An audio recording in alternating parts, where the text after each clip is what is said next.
नमस्कार दोस्तों, स्वागत है आप लोगों का हमारे चैनल द अतुल वॉइस में। इस दिन शिवलिंग पर चढ़ाएं बेलपत्र, बोले या बीज मंत्र, हर मनोकामना आपकी होगी पूरी। नमस्कार दोस्तों, स्वागत है आपकी अपनी प्रिय चैनल प्राचीन ज्ञान में। दोस्तों, आज इस वीडियो में बेलपत्र संबंधित हम आपको वहां जानकारियां देने जा रहे हैं जिसको अगर आप लोग प्राप्त कर लेते हैं और इन उपायों को अपने जीवन काल में अपना लेते हैं तो आपकी कोई मनोकामना हो वो जरूर पूर्ण होगी, क्योंकि भगवान भोलेनाथ को जो हम बेलपत्र चाहते हैं वो कोई साधारण बेलपत्र नहीं रह जाता है बल्कि साक्षात महादेव का प्रसाद बन जाता है। दोस्तों, आप अपने जीवन काल में कितना ही परेशान हो, कितनी बड़ी दिक्कत में हो, आपको एक बात जानना चाहिए कि अगर आपको भगवान भोलेनाथ का शुरुआत मिल गया तो आपकी कितनी बड़ी परेशानी हो वो हमेशा हमेशा के लिए खत्म हो जाएगी। इसलिए आप भी चाहते हैं कि आपके पूरे परिवार पर भगवान भोलेनाथ की कृपा बनी रहे तो कमेंट बॉक्स में तुरंत दें हर हर महादेव, ओम नमः शिवाय। और अभी तक आपने वीडियो लाइक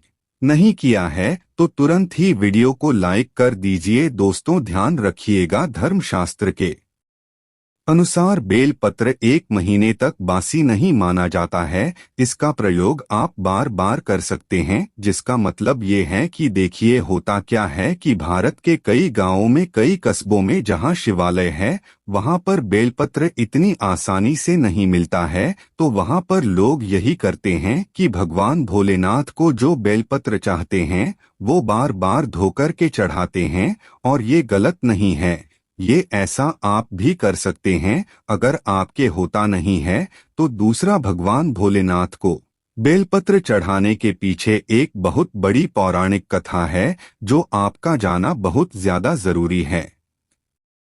यूं कि समुद्र मंथन के दौरान कई चीजों के साथ भी निकला था जिसका जो जहर था वो पूरी में फैलने लग गया था। उसी वक्त शिवजी ने विश्व को अपनी कंट्री में धारण कर लिया था, इसीलिए महादेव जी को नीलकंठ भी कहा जाता है। अब विश्व के प्रभाव से भगवान शंकर जी के शरीर का ताप बढ़ने लगा, जिसके वजह से आसपास का जो वातावरण था वह जलने लगा था। तो उस वक्त देवी देवताओं ने भगवान भोलेनाथ को बेलपत्र और पानी अर्पित किया था, जिसके बाद भगवान भोलेनाथ के शरीर की जो उत्पन्न गर्मी थी वह शांत होने लगी थी। उस दिन के बाद से बेलपत्र भगवान भोलेनाथ को चढ़ाने की परंपरा चली आ रही है। मतलब अगर आप भगवान भोलेनाथ को बिल्वपत्र चाहते हैं और एक तरफ 1000 कन्याओं को खाना खिलाते हैं तो ये बराबर माना जाता है, इतना शुभ होता है भगवान भोलेनाथ को बेलपत्र चढ़ाना। कहावत तो यहाँ पे दोस्तों की अगर कोई व्यक्ति प्रतिदिन भगवान भोलेनाथ को बेलपत्र चढ़ा रहा है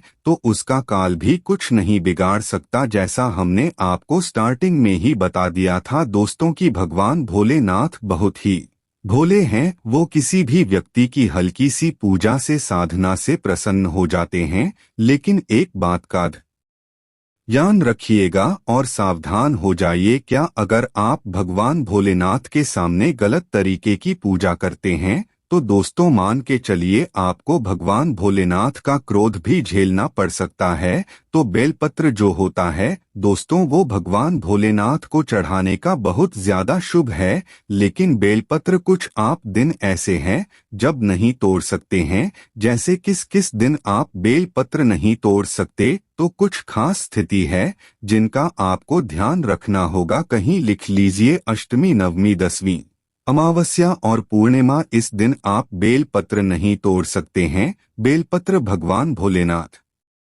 को सोमवार को चढ़ाया जाता है, लेकिन सोमवार के दिन भी भगवान भोलेनाथ के लिए बेलपत्र नहीं तोड़ा था। बेलपत्र जब भी आपको तोड़ना हो तो रविवार के दिन तोड़ लीजिए और किसी भी सप्ताह के दोपहर के बाद आप बेलपत्र नहीं तोड़ सकते हैं। इन चीजों को आप लोग क्या ध्यान रखिएगा, क्योंकि जो बेल वृक्ष होता है इसमें माता पार्वती जी, भगवान भोलेनाथ और बेल वृक्ष की जड़ में भगवान ब्रह्म का वास होता है। इसलिए दोपहर के बाद इसके पत्ते या इसकी डंडी कभी भी नहीं तोड़नी चाहिए। दोस्तों, कुछ लोग क्या करते हैं कि बेल वृक्ष की लकड़ियां जलाते हैं। दोस्त तो आज एक बात ध्यान रखिएगा, कभी भी बेल वृक्ष की लकड़ियों को किसी भी स्थिति में नहीं जलाना चाहिए। ये बहुत अशुभ होता है। इससे आप अपने घर पर दरिद्रता को न्योता देते हैं।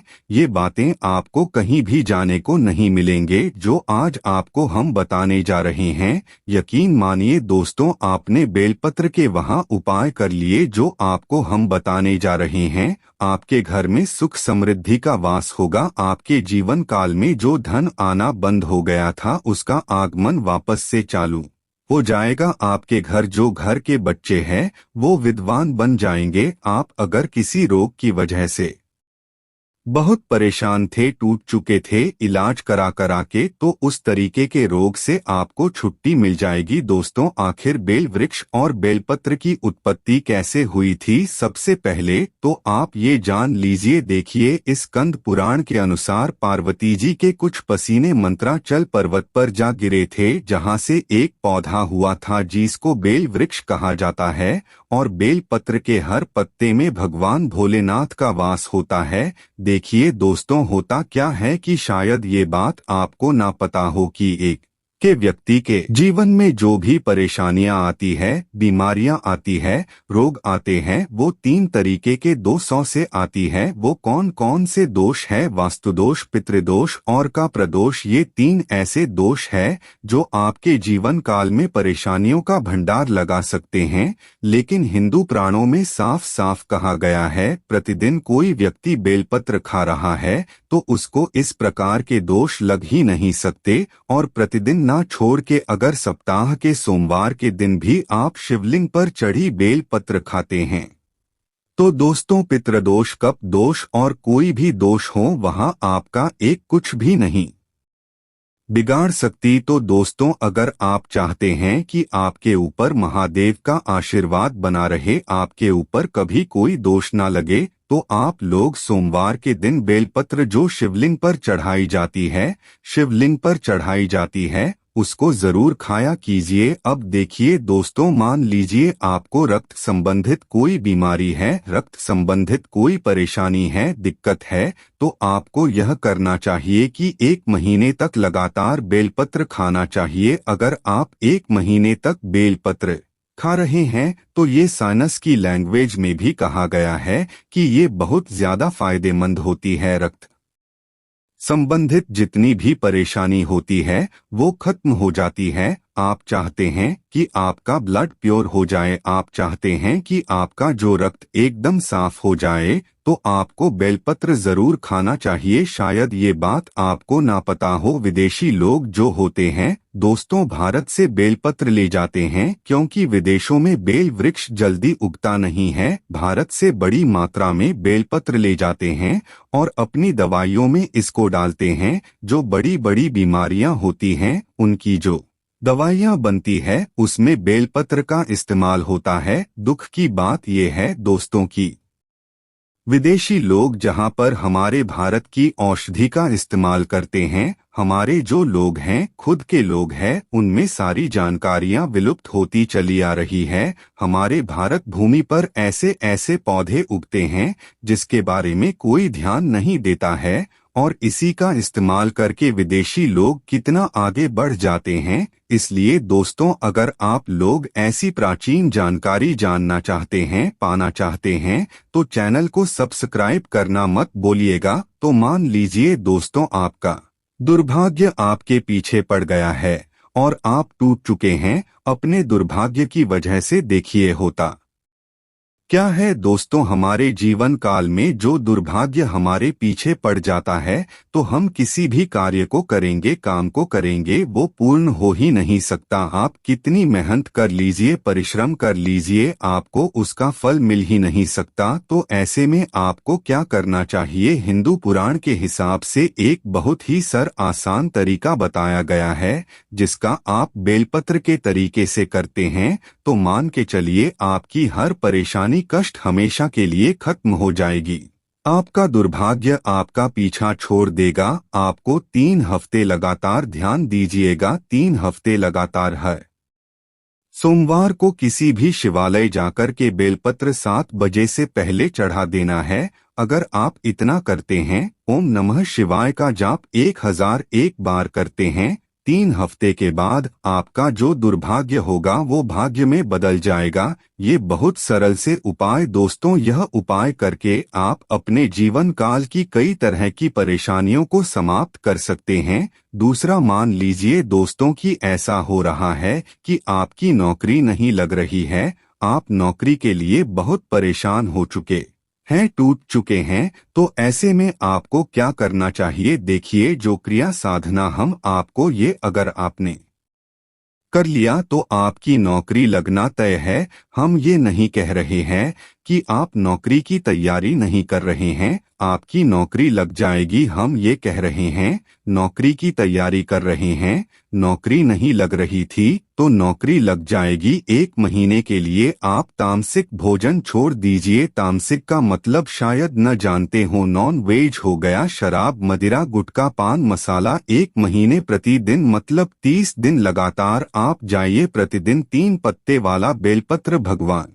भोलेनाथ को चढ़ाएं। ये एक बार आप ओम नमः शिवाय का जाप कीजिए। आपकी नौकरी लगने में जो भी बाधा आ रही थी वह बाधा हमेशा के लिए समाप्त हो जाएगी और आपको एक अच्छी नौकरी की प्राप्ति होगी, क्योंकि भगवान भोलेनाथ ने किसी व्यक्ति को अगर आशीर्वाद दे दिया, उस व्यक्ति के जीवन काल में उसकी हर मनोकामना पूरी होती है। वो जिस चीज की भी कामना रखता है वो उसको तुरंत ही मिल जाती है। और ये बात तो आप लोग जानते होंगे कि रावण को भी अमरता का वरदान हमारे भगवान भोलेनाथ ने दिया था। अब दोस्तों, मान लीजिए आपकी कोई मनोकामना A to Z कोई भी मनोकामना है और आप चाहते हैं कि आपकी मनोकामना पूरी हो जाए, तो इसके लिए हमारे वास्तुशास्त्र में एक ऐसा उपाय बताया गया है जिसको अगर आप अपना लेते हैं तो यकीनन आपकी कोई मनोकामना हो वो आप पूर्ण होकर आएगी। तो ये उपाय बड़ा सा है, ये 3 महीने का उपाय है, मतलब 3 महीने के लिए आप तामसिक भोजन नहीं कर सकते हैं। ध्यान रखिएगा, अगर आपने तामसिक भोजन इस 3 महीने के दौरान कर लिया तो दोस्तों आपको भगवान भोलेनाथ का उग्र रूप देखना पड़ सकता है। तो ऐसे में आपको क्या करना चाहिए? देखिए, बहुत आसान से उपाय हैं। 3 महीने की प्रत्येक सोमवार को आपको शिवालय जाना है, सफेद वस्त्र धारण करके हाथ में एक धतूरा ले जाना है, धतूरे का फूल ले जाना है और 3 पत्ते वाला बेलपत्र ले जाना है या ले जा करके भगवान भोलेनाथ को चढ़ाना है। इतना चढ़ाने के बाद 1001 बार आपको ओम नमः शिवाय का जाप करना है। अगर आप इतना भर करते हैं और 3 महीने के प्रत्येक सोमवार को यह क्रिया या साधना सही तरीके से करते हैं, दोस्तों आप इस टाइम पेपर पे लिख के ले लीजिए। भगवान भोलेनाथ के आशीर्वाद से आपके जीवन काल की जो भी मनोकामना होगी, संतान प्राप्ति की, नौकरी प्राप्ति की, घर बनवाने के, बिजनेस को दौड़ाने के लिए कोई भी आपकी मनोकामना होगी वो आप पूर्ण हो जाएगी। क्योंकि भगवान भोलेनाथ बहुत ही भोले हैं, वो किसी भी व्यक्ति की हल्की सी पूजा से, साधना से तुरंत ही प्रसन्न हो जाते हैं और तुरंत ही उसको आशीर्वाद दे देते हैं। दोस्तों, अगर आपके घर